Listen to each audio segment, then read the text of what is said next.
Ben, écoutez, de mon côté, de ma part, c'est mission accomplie. Je ne sais pas si vous voulez rajouter quelque chose ou poser une question qui va nous empêcher de dormir ce soir. Ben, moi, j'aimerais te remercier. J'aimerais remercier Hélène pour cette invitation et aussi, j'aimerais remercier l'équipe Sporobol. Vraiment, là, chapeau. Ça a été ma plus belle résidence. Oui.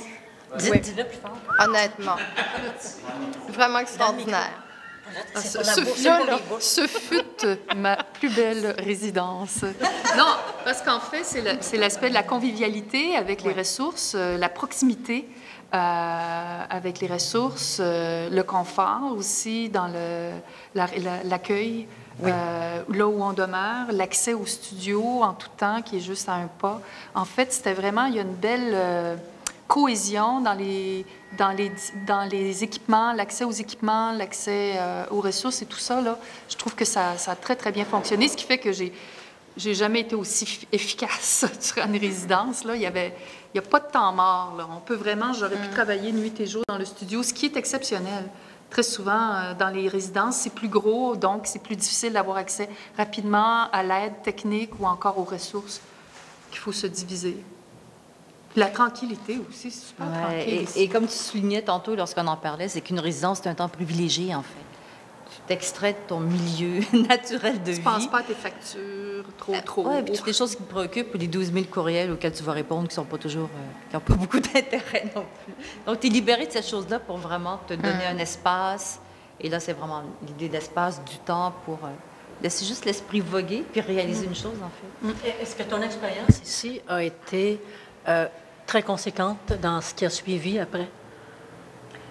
Je dirais oui. C'est vraiment une pierre parmi autres choses, mais je dirais oui. Dans un premier sens, c'était de travailler dans l'espace public, que je n'avais pas beaucoup fait, ou de concevoir quelque chose dans un autre type d'espace.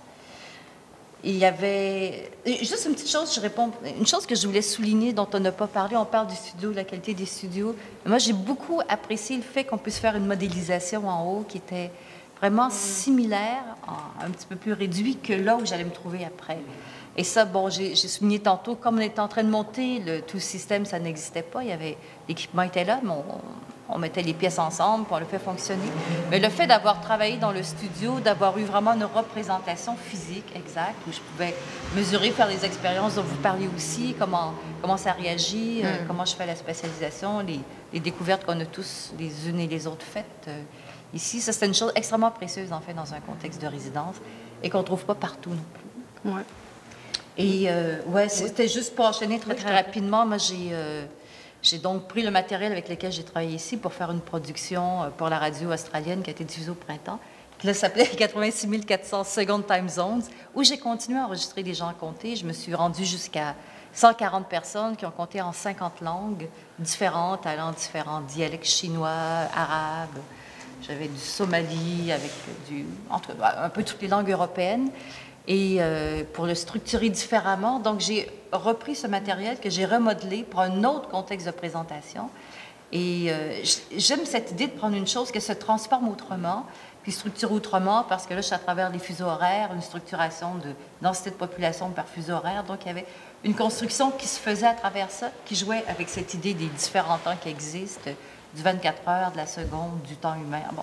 Et pour moi, ça me permettait de prendre cette idée, de l'ouvrir, de l'articuler de différentes façons. Et il pourrait y avoir d'autres modes de représentation aussi, de présentation publique de cette même idée, mais la déplier selon différents dispositifs, amène à concevoir l'idée de façon différente. Et ça, c'est un travail en tant qu'artiste qui est assez appréciable de pouvoir jouer avec une chose comme ça. Nicolas, quand j'ai été invitée à faire partie de cette table, je pense que c'était avant qu'on te demande d'être commissaire, tu as eu l'air étonné que je pense à toi pour venir autour de la table. J'ai dit, et je ne voyais pas pourquoi. Je ne veux pas te mettre dans l'embarras, mais c'est comme si tu disais, je ne vois pas. Puis je me disais, je ne vois pas comment il ne voit pas, avec tout le travail qu'il développe, étant donné que tu travailles beaucoup en musique amplifiée, avec diffusion, espace, et ton travail installatif qui est très, très présent. Puis il y a toujours une dimension acoustique dans un contexte électronique très sophistiqué. Est-ce que tu comprends maintenant pourquoi je t'ai invité? Oui. Oui, mais je comprends pourquoi je ne comprenais pas. Oui. En ce sens que ça reste que c'est un dispositif.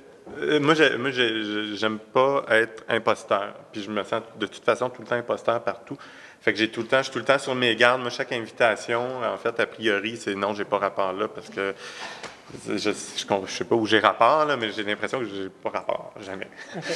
Puis ici, ça reste que c'est un contexte spécifique. Donc, de venir, un peu comme tantôt, on posait la question, qu'est-ce que la réalité? Là, moi, me prononcer sur la réalité de même, officiellement, formellement, j'ai pas de doc en philosophie. Là. Puis venir me prononcer sur ce dispositif-là que j'ai jamais entendu, que je connais pas, qui est spécifique, je me disais, hey, il me semble... Je voyais pas trop comment je pouvais en parler, mais j'avoue que maintenant, oui, je le vois. Maintenant que je l'ai entendu, puis... Bien, l'idée, comme je vous avais dit, c'était pas du tout de porter un jugement ou une évaluation des œuvres, ça, c'était clair, mais de partager votre expérience en tant que créateur. Je pense que tous les deux, vous avez une expérience plus que pertinente. Peut-être. Et d'écoute, une expérience d'écoute. C'est sûr qu'on pourrait continuer longuement, mais je crois qu'il faudra conclure. Philippe Aubert m'avait demandé... Oui. J'allais te le donner le temps.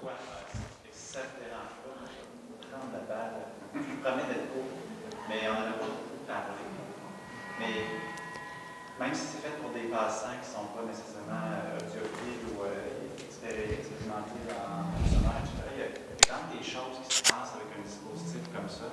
Pour répondre à la question du nombre, bien, je m'excuse, il faut que je le fasse. C'est qu'il y a quelque chose qui se passe de particulier, qu'en ayant 16 haut-parleurs comme ça, pour le passant, le niveau sonore en fonction de l'espace est beaucoup plus uniforme.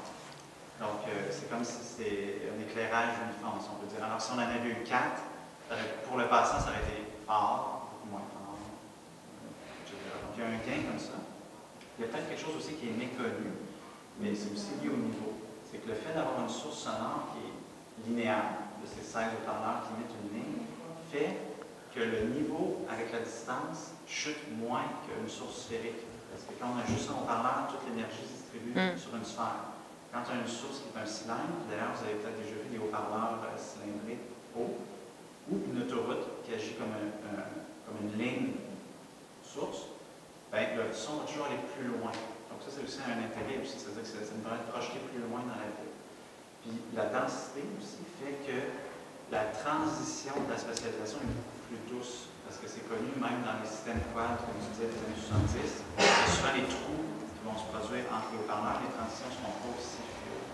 Puis la dernière chose aussi, c'est que, ultimement, j'aimerais vous 1000 haut-parleurs, c'est que plus les haut-parleurs sont rapprochés, quand il y a un son qui va être diffusé sur un ou quelques haut-parleurs voisins, ça réduit les effets de flange, de filtre en peigne. Fait que tu as moins d'interférences qui vont jouer parce que les délais inter-haut-parleurs sont plus proches. C'est ça. On s'approche pas du wave field, là? Oui, c'est ça. C'est en 5, la réponse est en 5 points.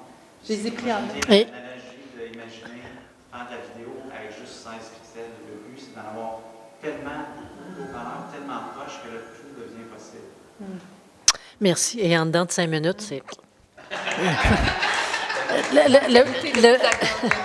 le producteur va être content. Non, il m'avait demandé 5 minutes tout à l'heure. Ben moi, juste en conclusion, je vous transmets les 3 dernières lignes de mon texte sur cette aventure. La vitrine sonore fragmente et étire le temps, dessine un discret labyrinthe où mener la curiosité, le besoin de se relier à ce qui nous est étranger, à pousser la porte sans frapper, puisque le parcours n'appartient qu'à celui ou celle qui franchira l'espace, abordera la marche en ligne le long de 16 voies. Voilà. Alors, merci encore d'avoir été là. Oui, Lynn? Juste, au nom de Sporobol, je tiens vraiment à le faire avant que ce soit complètement fini. Je voudrais vous remercier. Ça a été franchement, évidemment, un plaisir, mais un privilège de travailler avec vous trois. Tout le monde ici a été super enchanté. Je dois dire que pour revenir à un point qui a été fait au départ, nous, surtout Fred et moi, on discutait des projets, on parlait avec les artistes et c'était tout pas mal défini, c'était même préparé. On se disait, oh mon Dieu, ils sont ça va être facile, ils savent exactement où ils s'en vont. Au bout d'une semaine, je pense que je vais changer des affaires. On se disait, ouf, OK. Mais le processus, autant pour nous que